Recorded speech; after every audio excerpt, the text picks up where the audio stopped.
जय श्री हरि। हेलो दोस्तों, आपका स्वागत है हमारे चैनल भक्ति कथा संग्रह में। आज हम आपके सामने प्रस्तुत करने जा रहे हैं श्रीमद् भगवत गीता का चौथा अध्याय, जो इस प्रकार है। ओम श्री परमात्मने नमः। चौथा अध्याय। इसके उपरांत श्री कृष्ण महाराज बोले, हे अर्जुन, मैंने इस अविनाशी योग को कल्प के आदि में सूर्य के प्रति कहा था, और सूर्य ने अपने पुत्र मनु के प्रति कहा, और मनु ने अपने पुत्र राजा इक्ष्वाकु के प्रति कहा। इस प्रकार परंपरा से प्राप्त हुए इस योग को राजर्षियों ने जाना, परंतु हे अर्जुन, वह योग बहुत काल से इस पृथ्वी लोक में लोप हो गया था। वह ही यह पुरातन योग अब मैंने तेरे लिए वर्णन किया है, क्योंकि तू मेरा भक्त और प्रिय सखा है, इसीलिए। तथा यह योग बहुत उत्तम है और रहस्य अर्थात अति मर्म का विषय है। इस प्रकार भगवान श्री कृष्णचंद्र महाराज के वचन सुनकर अर्जुन ने पूछा, हे भगवान, आपका जन्म तो आधुनिक अर्थात अब हुआ है, और सूर्य का जन्म तो बहुत पुराना है, इसलिए इस योग को कल्प के आदि में आपने कहा था, यह मैं कैसे जानूं? इस पर श्री कृष्ण महाराज बोले, हे अर्जुन, मेरे और तेरे बहुत से जन्म हो चुके हैं, परंतु हे परंतप, उन सबको तू नहीं जानता और मैं जानता हूँ। मेरा जन्म प्राकृत मनुष्यों के सदृश नहीं है। मैं अविनाशी स्वरूप अजन्मा होने पर भी तथा सब भूत प्राणियों का ईश्वर होने पर भी अपनी प्रकृति को अधीन करके योग माया से प्रकट होता हूँ। हे भारत, जब जब धर्म की हानि और अधर्म की वृद्धि होती है, तब तब मैं अपने रूप को रचता हूँ अर्थात प्रकट करता हूँ, क्योंकि साधु पुरुषों का उद्धार करने के लिए और दूषित कर्म करने वालों का नाश करने के लिए तथा धर्म स्थापन करने के लिए युग युग में प्रकट होता हूँ। इसलिए हे अर्जुन, मेरा वह जन्म और कर्म दिव्य अर्थात अलौकिक है। इस प्रकार जो पुरुष तत्व से जानता है, वह शरीर को त्याग कर फिर जन्म को प्राप्त होता है, किंतु मुझे ही प्राप्त होता है। हे अर्जुन, पहले भी राग, भय और क्रोध से रहित अनन्य भाव से मेरे में स्थिति वाले मेरे शरण हुए बहुत से पुरुष ज्ञान रूप तप से पवित्र हुए मेरे स्वरूप को प्राप्त हो चुके हैं।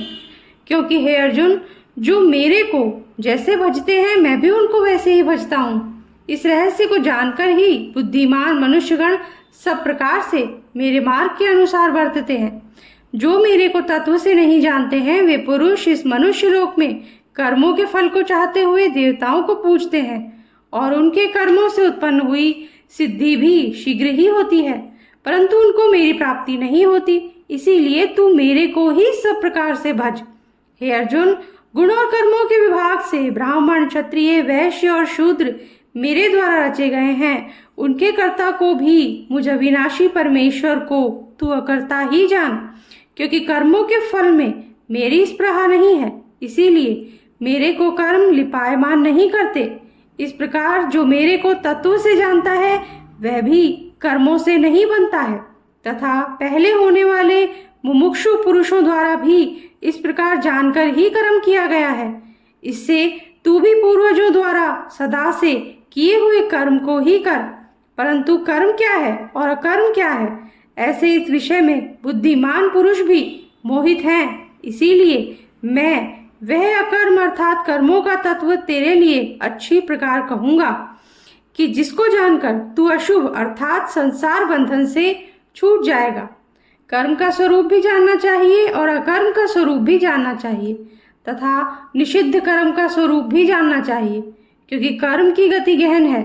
जो पुरुष कर्म में अर्थात अहंकार रहित ही की हुई संपूर्ण चेष्टाओं में अकर्म अर्थात वास्तव में उनका न होनापना देखे, और जो पुरुष अकर्म में अर्थात अज्ञानी पुरुष द्वारा किए हुए संपूर्ण क्रियाओं के त्याग में भी कर्म को अर्थात त्याग रूप क्रिया को देखे, वह पुरुष मनुष्यों में बुद्धिमान है और वह योगी संपूर्ण कर्मों का करने वाला है।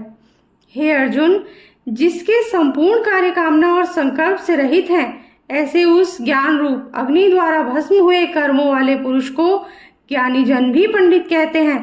जो पुरुष सांसारिक आश्रय से रहित सदा परमानंद परमात्मा में तृप्त है, वह कर्मों के फल और संग अर्थात कर्तृत्व अभिमान को त्याग कर कर्म में अच्छी प्रकार बढ़ता हुआ भी कुछ भी नहीं करता है। जीत लिया है अंतःकरण और शरीर जिसने तथा त्याग दी है संपूर्ण भोगों की सामग्री जिसने, ऐसा आशा रहित पुरुष केवल शरीर संबंधी कर्मों को करता हुआ भी पाप को नहीं प्राप्त होता है। अपने आप जो कुछ अप्राप्त हो उसमें ही संतुष्ट रहने वाला और हर्ष शोकादि द्वंद्वों से अतीत हुआ तथा मत्सरता अर्थात ईर्ष्या से रहित सिद्धि और असिद्धि में समत्व भाव वाला पुरुष कर्मों को करने भी नहीं बनता है, क्योंकि आसक्ति से रहित ज्ञान में स्थित हुए चित्त वाले यज्ञ के लिए आचरण करते हुए मुक्त पुरुष के संपूर्ण कर्म नष्ट हो जाते हैं। उन यज्ञ के लिए आचरण करने वाले पुरुषों में से कोई तो इस भाव से यज्ञ करते हैं कि अर्पण अर्थात स्त्रुवादिक भी ब्रह्म है और हवि अर्थात हवन करने योग्य द्रव्य भी ब्रह्म है, और ब्रह्मरूप अग्नि में ब्रह्मरूप कर्ता के द्वारा जो हवन किया गया है वह भी ब्रह्म ही है। इसलिए ब्रह्मरूप कर्म में समाधिस्थ हुए उस पुरुष द्वारा जो प्राप्त होने योग्य है वह भी ब्रह्म ही है।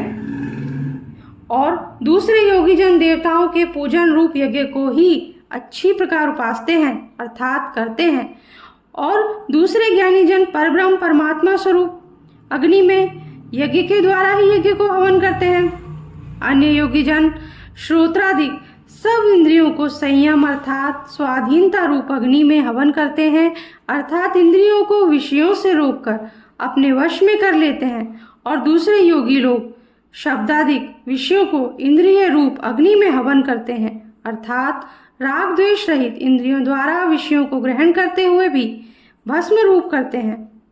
दूसरे योगी जन संपूर्ण इंद्रियों की चेष्टाओं को तथा प्राणों के व्यापार को ज्ञान से प्रकाशित हुई परमात्मा में स्थिति रूप योगाग्नि में हवन करते हैं। दूसरे कई पुरुष ईश्वर अर्पण बुद्धि से लोक सेवा में द्रव्य लगाने वाले हैं, वैसे ही कई पुरुष स्वधर्म पालन रूप तप यज्ञ को करने वाले हैं, और कई अष्टांग योग रूप यज्ञ को करने वाले हैं, और दूसरे अहिंसादि तीक्ष्ण व्रतों से युक्त यत्नशील पुरुष भगवान के नाम का जप तथा भगवत प्राप्ति विषयक शास्त्रों का अध्ययन रूप ज्ञान यज्ञ के करने वाले हैं। दूसरे योगी जन अपान वायु में प्राण वायु को हवन करते हैं, वैसे ही अन्य योगी जन प्राण वायु में अपान वायु को हवन करते हैं, तथा अन्य योगी जन प्राण और अपान की गति को रोककर प्राणायाम के परायण होते हैं। दूसरे नियमित आहार करने वाले योगी जन प्राणों को प्राणों में ही हवन करते हैं। इस प्रकार यज्ञों द्वारा नाश हो गया है पाप जिनका, ऐसे ही यह सभी पुरुष यज्ञों को जानने वाले हैं। हे कुरुश्रेष्ठ अर्जुन, यज्ञों के परिणाम रूप ज्ञानामृत को भोगने वाले योगी जन सनातन परब्रह्म परमात्मा को प्राप्त होते हैं, और यज्ञ रहित पुरुष को यह मनुष्य लोक भी सुखदायक नहीं है, फिर परलोक कैसे सुखदायक होगा। ऐसे बहुत प्रकार के यज्ञ वेद की वाणी में विस्तार किए गए हैं। उन सबको शरीर मन और इंद्रियों की क्रिया द्वारा ही उत्पन्न होने वाले जान। इस प्रकार तत्व से जानकर निष्काम कर्म योग द्वारा संसार बंधन से मुक्त हो जाएगा। हे अर्जुन, सांसारिक वस्तुओं से सिद्ध होने वाले यज्ञ से ज्ञान रूप यज्ञ सब प्रकार श्रेष्ठ है, क्योंकि हे पार्थ, संपूर्ण यावन मात्र कर्म ज्ञान में शेष होते हैं, अर्थात ज्ञान उनकी पराकाष्ठा है।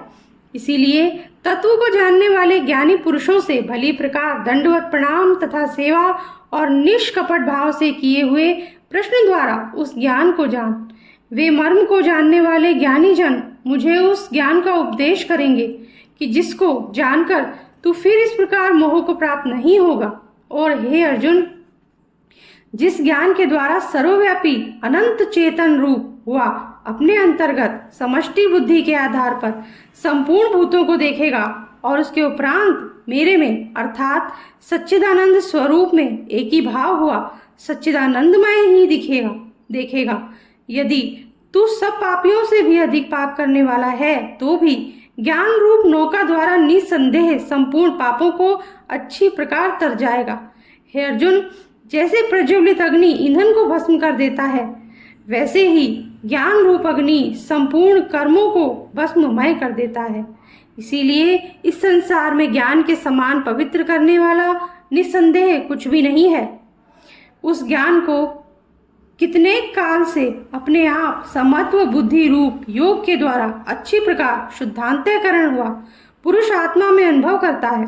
हे अर्जुन, जितेंद्रिय तत्पर हुआ श्रद्धावान पुरुष ज्ञान को प्राप्त होता है। ज्ञान को प्राप्त होकर तत्क्षण भगवत प्राप्ति रूप परम शांति को प्राप्त हो जाता है। हे अर्जुन, भगवत विषय को न जानने वाला तथा श्रद्धा रहित और संशय युक्त पुरुष परमार्थ से भ्रष्ट हो जाता है। उनमें भी संशय युक्त पुरुष के लिए तो न सुख है और न यह लोक है न परलोक है, अर्थात यह लोक और परलोक दोनों ही उसके लिए भ्रष्ट हो जाते हैं। हे धनंजय, समत्व बुद्धि रूप योग द्वारा भगवत अर्पण कर दिए हैं संपूर्ण कर्म जिसने और ज्ञान द्वारा नष्ट हो गए हैं सब संशय जिसके, ऐसे परमात्म परायण पुरुष को कर्म नहीं बांधते हैं।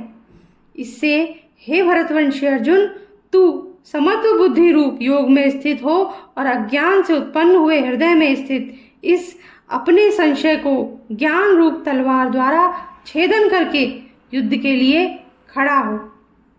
इसी प्रकार चौथा अध्याय समाप्त होता है।